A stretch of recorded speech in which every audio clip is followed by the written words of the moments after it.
మరో breaking news చూస్తున్నాం. హైడ్రాకి విస్తృత అధికారులు కల్పిస్తూ ప్రభుత్వం తీసుకొచ్చిన ఆర్డినెన్స్ కు తెలంగాణ రాష్ట్ర గవర్నర్ జిష్ణుదేవ్ వర్మ ఆమోదం తెలిపారు. దీంతో ఇకపై హైడ్రా చేపట్టబోయే అన్ని కార్యకలాపాలకు చట్టబద్ధత లభించింది.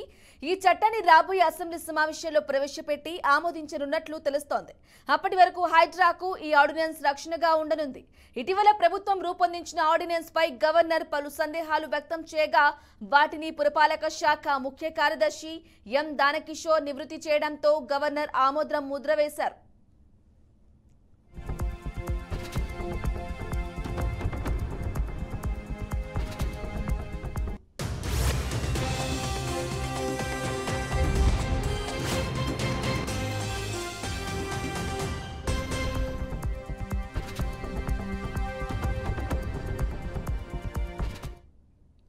చెరువులు, కుంటలు, నాలాలు, పార్కులు, ప్రభుత్వ స్థలాలు, ఆట స్థలాలు సహా ప్రభుత్వ ఆస్తులను సంరక్షించడం, ప్రకృతి వైపరీత్యాల సమయంలో రక్షణ చర్యలు, భారీ వర్షాలు సంభవించినప్పుడు ట్రాఫిక్ పోలీసులతో సమన్వయం చేసుకుని క్రమబద్ధీకరించడం, అగ్నిమాపక శాఖ సేవలకు సంబంధించి ఎన్ఓసి జారీ లాంటి లక్ష్యాలతో జూలై 19న జీవో ఎంఎస్ నంబర్ 99 ద్వారా రాష్ట్ర ప్రభుత్వం హైడ్రాను ఏర్పాటు చేసింది.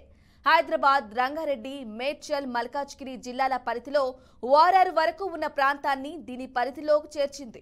హైడ్రా ఆధ్వర్యంలో ప్రభుత్వ ఆస్తుల పరిరక్షణ విభాగం, విపత్తు నిర్వహణ విభాగాలు ఇప్పటికే పనిచేస్తూ ఉండగా ఆర్డినెన్స్తో మరిన్ని కీలకమైన అధికారాలు హైడ్రాకు దాఖలు పడ్డాయి. ఈ విభాగాన్ని మరింత బలోపేతం చేసే క్రమంలో ఇటీవల ప్రభుత్వం పలువురు ఉన్నతాధికారులు, సిబ్బందిని కూడా నియమించింది.